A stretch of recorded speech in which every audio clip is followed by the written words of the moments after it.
is Hidden Killers with Tony Bruschi. Here now, Tony Bruschi. You hear the phrase medical or mechanical asphyxia on a death certificate, and it wipes out every illusion anyone has tried to build around a case. It removes the gray area that families cling to. It strips away the hope that this was just a tragic accident or a medical issue or some sudden bizarre event no one could have predicted. It tells you one thing very clearly. Someone took the air away from this 18-year-old girl. They pressed it on her airway or neck long enough and hard enough that her body gave out. And because mechanical asphyxia takes time to cause death, it tells you something else too. She didn't go quietly. She didn't go in her sleep. She didn't drift away unaware. She fought for her life, fully conscious of what was happening, fully aware she was being overpowered by someone in that cabin, and that somebody didn't stop. They kept going until the fight left her body. And that's the brutal starting point, the fact no one can argue with in the Anna Kepner case. And it forces us to go backwards and forward in time to understand how she ended up in that cabin, in that strangulation, fighting to breathe in the dark, while her younger brother slept above her, completely unaware that his sister was dead inches away underneath a bed. The cabin assignment in this first act of betrayal is this story. You don't need to be a detective or behavioral specialist to know that placing an 18-year-old girl in a cramped cabin with a 16-year-old boy she already had alleged issues with was a profoundly stupid decision. That's allegedly exactly what happened. Whoever organized this trip with all their years of messy divorces, resentments, remarriages, custody issues, and emotional blind spots decided that Anna should share a room with a boy her ex-boyfriend says she had concerns about. A boy he claims he saw crossing lines on FaceTime months earlier. A boy he reportedly warned the adults about. And as he tells it, they brushed it off because brushing things off is easier than confronting dysfunction, if indeed that is what took place.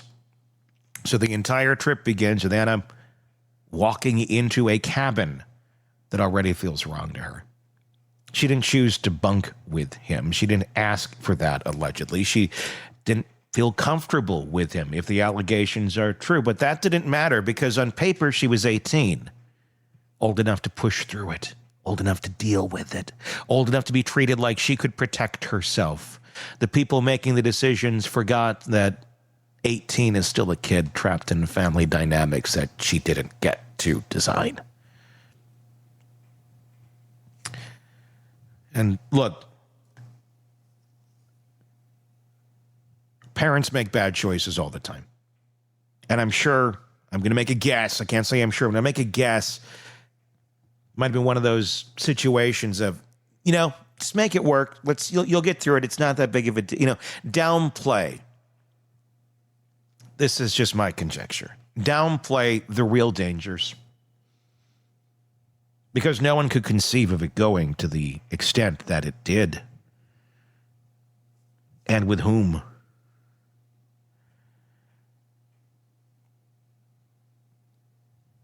But hindsight is 20/20, isn't it? When warning signs are ignored. Once on the ship, things probably looked normal to everyone else. A blended family cruising the Caribbean, everyone smiling for photos, everyone pretending the tension doesn't exist. And that's the thing about situations like this. The outside frame always looks better than the inside reality. People saw a family. Anna lived in a pressure cooker. Her last known movements aren't dramatic. Dinner, some time apart from the group, back to the cabin, nothing abnormal to anyone walking past her in a hallway, but something about that return to the cabin sealed her fate. The cabin becomes the most important location in the entire case because everything that happened to Anna that matters happened in that room. Not in the hallway, not on a deck, not in a pool, not during an excursion, in that cabin. Inside that tiny metal box, you have 3 teenagers, one asleep, one alive and terrified, and one who knows exactly what happened. You have a girl lying down to sleep or trying to. You have a younger brother going unconscious on the top bunk. And you have a 16-year-old who is now at the center of the investigation. We don't know if Anna went to bed afraid or resigned or simply exhausted. What we do know is that something happened that pushed this from discomfort into violence. Mechanical asphyxia is not a slip. It's not a push. It's not somebody falling into someone else. It is a force deliberately applied. And here's the part no one wants to deal with. To maintain that force long enough to kill someone, you have to keep going even as they fight back, even as they struggle, even as they claw or kick or try to twist away. You have to press through their resistance. That's what fought for her life means. She tried everything her body knew how to do to stay alive. But the person applying that pressure didn't stop. And once the violence ended, there was a window of time between the moment she stopped breathing and the moment someone chose to hide her body. That concealment is the biggest behavioral marker investigators have, because concealment requires calm.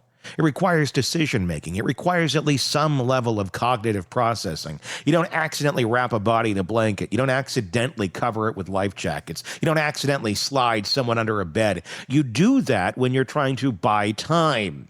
You do that when you're trying to avoid getting caught. You do that because you know exactly what has happened and you're hoping you can somehow undo it or delay the consequences long enough for someone else to find her and maybe think it wasn't you.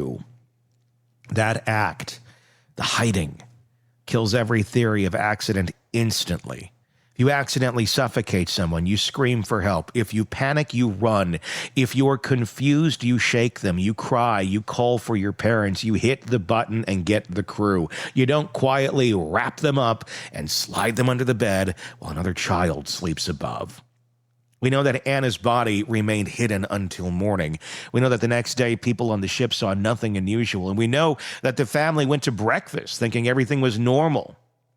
And this is why concealment is so chilling, because her younger sibling was asleep above her body while she lay dead under the bed, wrapped and covered in life jackets, placed there by someone who understood exactly what they were doing. When the body was discovered, the ship was already committed to docking. The crew locked down the cabin. The FBI boarded the port. And this is where the case transitions from horror to evidence. Cruise ships are digital fortresses. Every hallway is under surveillance. Every room entry is logged. Every device that connects to Wi-Fi leaves a timestamp. Phones, watches, tablets, they all record little moments of truth. The FBI is not working off guesses. They have data. They know who entered that cabin and when. They know who left and when. They know how long the 16-year-old was in the room. They know when Anna's phone stopped moving. They know when his phone disconnected. They're not struggling for clues. They are connecting them. According to the grandparents, investigators told them the 16-year-old was the only person going in and out of that cabin during the critical window. If that lines up with what the keycard data shows, and it lines up with the fact that there were only a handful of people who had access to that room.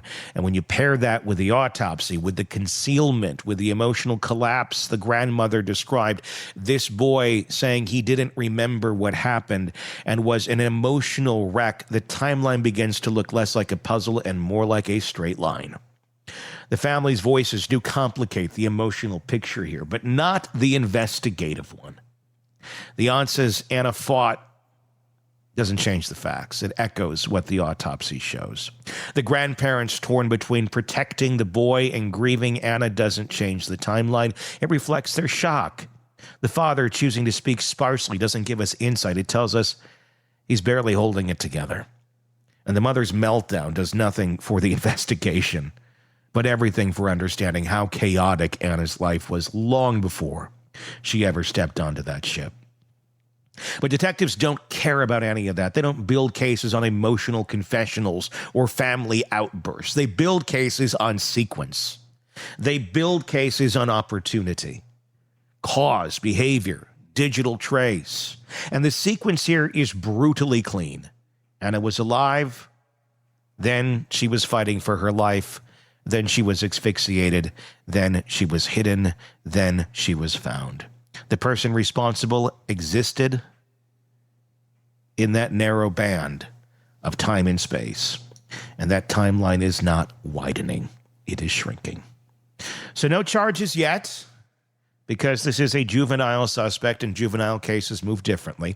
Interrogations have rules. Statements get thrown out if protocol isn't perfect. Prosecutors get one shot because mistakes in juvenile homicide cases aren't reversible. They don't have the luxury of making a symbolic arrest just to calm the public down. They have to build a case that survives every challenge, and they need every piece of evidence, final toxology, full autopsy details, digital extraction reports, behavioral assessments before they file anything. But make no mistake, they are closing in. This is not a mystery that will drift off into unsolved purgatory. This is not a case where everyone did it or no one knows. This is a case with a confined crime scene, a limited suspect pool, a clear cause of death, and a narrow timeline supported by physical and digital evidence. Someone in that cabin killed Anna. Someone in that cabin knows exactly how it happened. And someone made the deliberate choice to hide her afterwards. Anna fought for her life. She didn't have protection from the people who should have been watching out for her. She didn't have adults making smart decisions around her. She didn't have a stable support system, but she did what she could. She fought until she couldn't breathe anymore, and the truth of those final moments is written all over her body and the crime scene she left behind. The timeline will finish the fight she started. And when it does, the person responsible will have nowhere left to hide. Give me your thoughts in the comments section on YouTube. If you're not already there, search Hidden Killers with Tony Bruschi. Love to get your feedback. Love to get your thoughts on this case, the many that we follow for you right here. Be sure to press subscribe while you are there. We appreciate that. Until next time, I'm Tony Bruschi. We will talk again real. Want more on this case and others? Then press subscribe now and don't miss a moment of true crime coverage from Tony Bruschi and the Hidden Killers podcast.